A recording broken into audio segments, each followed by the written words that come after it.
un vétéran de guerre qui se dirigeait vers un parc est tombé sur une vieille dame sans abri qui mendiait de la nourriture aux passants. Il a alors reconnu le grain de beauté sur sa lèvre supérieure et lui a serré l'épaule. Kevin Adams, un vétéran de la guerre du Vietnam âgé de 74 ans, se dirigeait vers un parc pour passer un peu de temps en silence lorsqu'il est tombé sur une vieille dame qui mendiait de la nourriture à des inconnus. Patricia Watson, si est-ce toi ? S'est-il exclamé, ayant reconnu sa voix et le grain de beauté sur sa lèvre supérieure. Les deux hommes se regardent en silence, comme s'il était figé dans le temps à la recherche d'un souvenir perdu. Rien ne les a empêchés de s'unir à nouveau en cet après-midi brûlant de mars. Quelques instants plus tard, les jeunes cyclistes ont cédé la place aux deux personnes âgées qui se dirigeaient vers le parc. Kevin et Patricia étaient assis là, et CST alors qu'elle l'a regardé dans les yeux et lui a dit « Oh mon Dieu, Kev. Ça fait 53 ans. »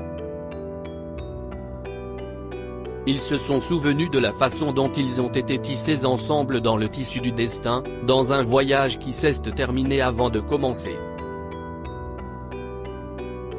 Tes yeux, ils affichent toujours l'innocence que j'avais vue il y a 5 décennies, a dit Kevin. La situation d'il y a 53 ans n'était rien de moins que le pire cauchemar de quiconque. Des bombes tombaient partout, brisant les espoirs de beaucoup. Et Kevin Adams, un soldat de 21 ans, était l'un de ceux qui ont été gravement blessés pendant la guerre dévastatrice du Vietnam. Par ici, amenez-le ici. Vite, a crié une jeune Patricia Watson, une infirmière diplômée de l'hôpital où il a été admis. Kevin pouvait entendre la douce voix de l'infirmière alors qu'il tombait inconscient, même avec les gens qui gémissaient autour de lui.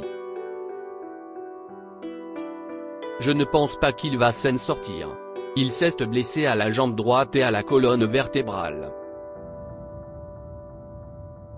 S'il n'y a qu'une seule chose à tenter, si est-il l'espoir, a dit un médecin à Patricia, qui a été affecté au service de Kevin.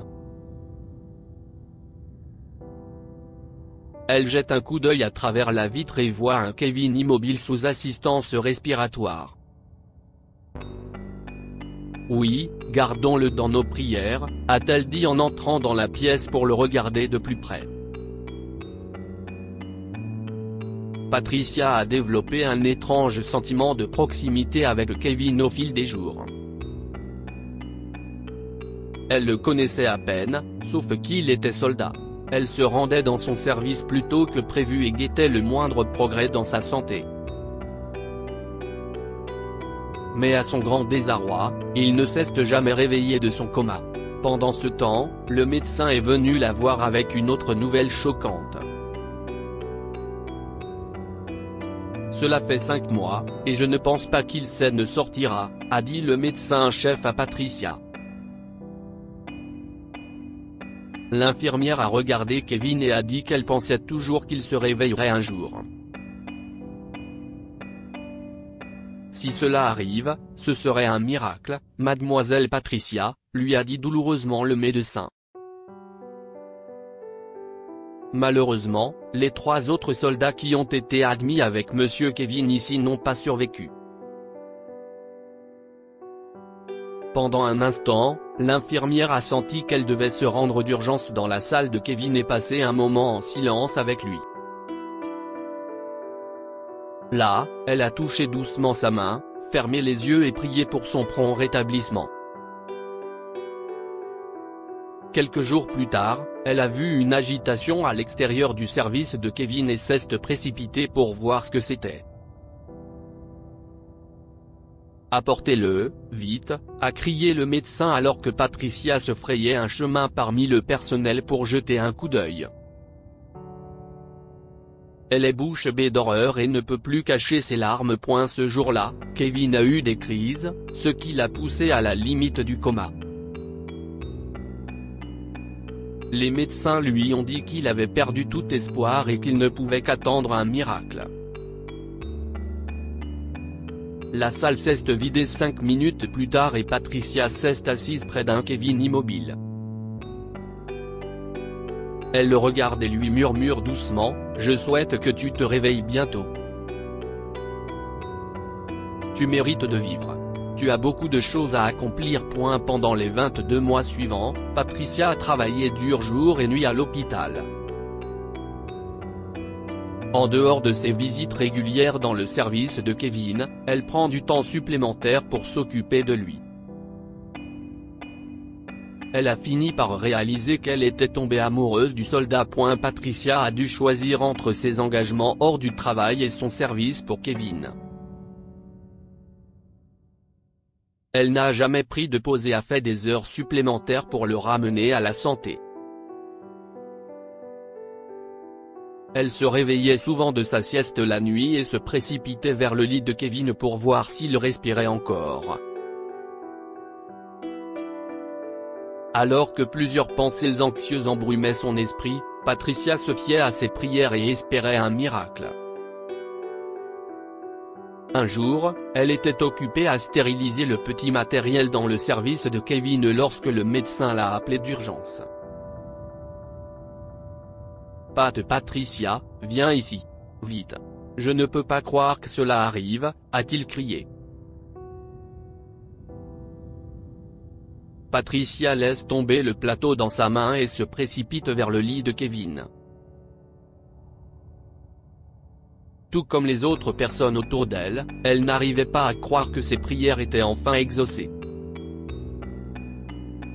Kevin se réveille de son coma et commence à bouger ses membres. Quelques instants plus tard, il est assis sur son lit, regardant autour de lui comme s'il était entré dans la réalité depuis un monde figé dans le temps. Patricia l'a regardé et a souri. Au fond d'elle, elle espérait qu'il ressentait quelque chose de spécial pour elle. Kevin a à peine répondu qu'il a appelé l'infirmier. Il lui a dit quelque chose, et bientôt, toutes ses affaires ont été rassemblées et emballées. Le soldat s'est préparé à être libéré le lendemain tandis que Patricia a réalisé qu'il ne lui restait que quelques heures pour lui avouer son amour. Ce matin-là, Patricia s'est habillée rapidement et s'est regardée plus d'une fois dans le miroir. « Oui, je suis belle aujourd'hui », dit-elle en prenant son sac et en se précipitant dans la salle de Kevin. Mais au moment où elle se dirigeait, elle est tombée sur une jeune femme inconnue qui était occupée à regarder dans chaque service alors qu'elle marchait dans le couloir. « Je suis vraiment désolée. J'étais pressée », dit Patricia en aidant la femme à ramasser son bouquet qui était tombé. « Ce n'est pas grave. Je cherchais l'unité de soins intensifs où est Admiem. » Kevin Adam. Kevin Adam? Le soldat? Puis-je vous demander de m'y conduire? Demanda poliment la femme à Patricia, qui resta bouche bée.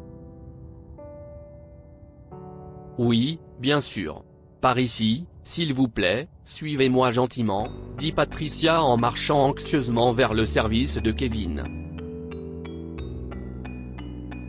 Dès qu'elles sont arrivées, elle n'a pas pu s'empêcher de secouer secrètement ses larmes lorsque la femme a pris Kevin dans ses bras et l'a embrassé avec joie. « Merci à tous d'avoir sauvé mon fiancé », a-t-elle dit.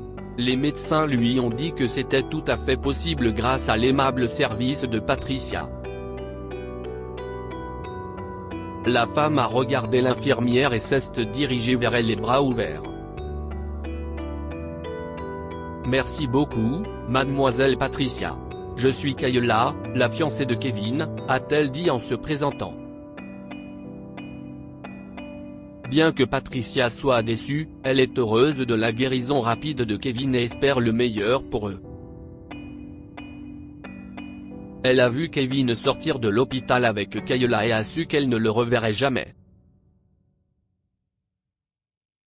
Après la fin de la guerre, elle se marie avec un parent éloigné 5 mois plus tard.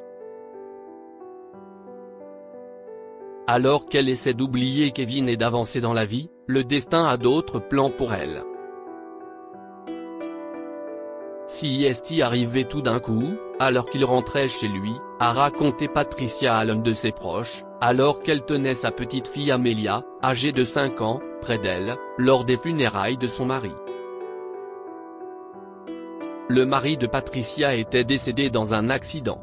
Elle est devenue veuve trop tôt, mais cela ne l'a pas empêchée de travailler plus dur pour le bien de sa fille. Chaque année qui passe, sa fille est devenue bizarre et distante. C'était seulement à cause de toi.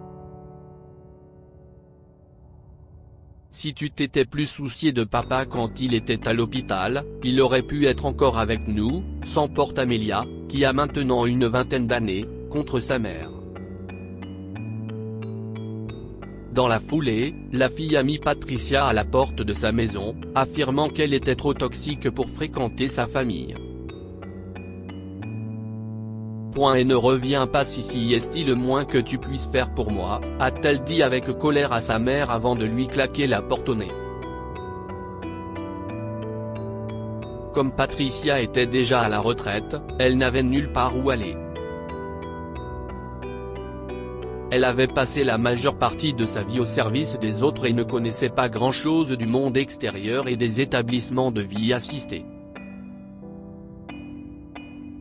Ayant perdu tout espoir, elle acceptait le destin tel qu'il était et refusait de se souvenir de tout ce qui avait été bon ou mauvais dans sa vie. Pas même de Kevin, qu'elle avait autrefois beaucoup aimé. Kevin était veuf à l'autre bout de l'État, sans enfant. Il avait épousé Kayla, mais leur vie commune était peut-être terminée car elle était décédée des suites d'une maladie il y a plusieurs années. Après le décès de sa femme, Kevin ne s'est jamais remarié. Il est alors revenu dans sa ville pour vivre le reste de sa vie seul, et si est là qu'il a rencontré Patricia après 53 ans. Je viens souvent dans ce parc car il m'aide à oublier mon sombre passé, dit-il à Patricia, qui n'a jamais prononcé un autre mot que des larmes.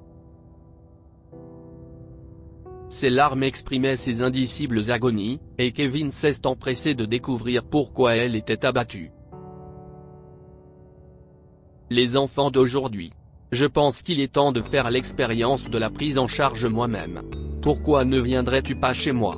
Je prendrai bien soin de toi, dit Kevin à Patricia, qui hésite.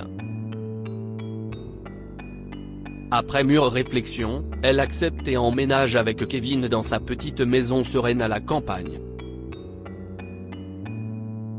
Il a aidé Patricia à se faire soigner pour sa maladie, car des années de vie dans la rue avaient eu raison de son bien-être. Qu'il s'agisse de l'emmener faire des examens de routine à l'hôpital ou de lui acheter des vêtements, Kevin a pris sur lui de lui rendre l'appareil. Mais il a vite compris qu'il devait faire quelque chose de plus pour elle. Je me demandais si vous pouviez parler à votre fille et peut-être lui demander de venir à la maison, a-t-il dit en lui montrant le combiné qu'il tenait dans sa main. Mais avant cela, je pense que vous devriez vous excuser auprès d'elle pour ne pas avoir passé du temps avec votre famille et lui expliquer pourquoi. Patricia était choquée. Kevin avait fait un effort supplémentaire pour contacter Amelia et lui expliquer la situation actuelle de sa mère et l'endroit où elle se trouvait. « Maman, je suis désolée. Je ne savais pas que tu devais aider à sauver tant de vies. Tu as toujours fait passer les autres avant toi, et au lieu d'être fier de toi, je t'aille laissé tomber. Je suis désolée, dit Amelia au téléphone. La fille a regretté de laisser tomber sa mère et a promis de la rencontrer bientôt. Une semaine plus tard, elle rendit visite à Patricia chez Kevin et serra tendrement sa mère dans ses bras, ce qu'elle n'avait pas fait depuis des années. Rentrons à la maison, maman. Je te promets que je ne le ferai jamais. Amelia a dit en embrassant sa mère encore une fois. Kevin a regardé Patricia et a essayé de lui parler en privé. mais pour une raison quelconque, il a gardé ses gestes pour lui et a regardé la mère et la fille sortir de sa maison. Mais au moment où elle se dirigeait vers la voiture, Patricia s'est retournée et a regardé Kevin. Elle s'est ensuite dirigée vers le rosier à proximité, a cueilli une fleur, et a souri en marchant vers lui. « Âme sœur pour la vie !» s'exclame-t-elle en donnant la fleur à Kevin. Il l'a serrée contre son cœur et a salué joyeusement la voiture qui passait devant son portail. « Je suis de nouveau amoureux de la femme qui m'était destinée », murmure-t-il en se frottant la moustache. Il prit le foulard que Patricia avait oublié et le rangea dans son armoire parmi ses vêtements.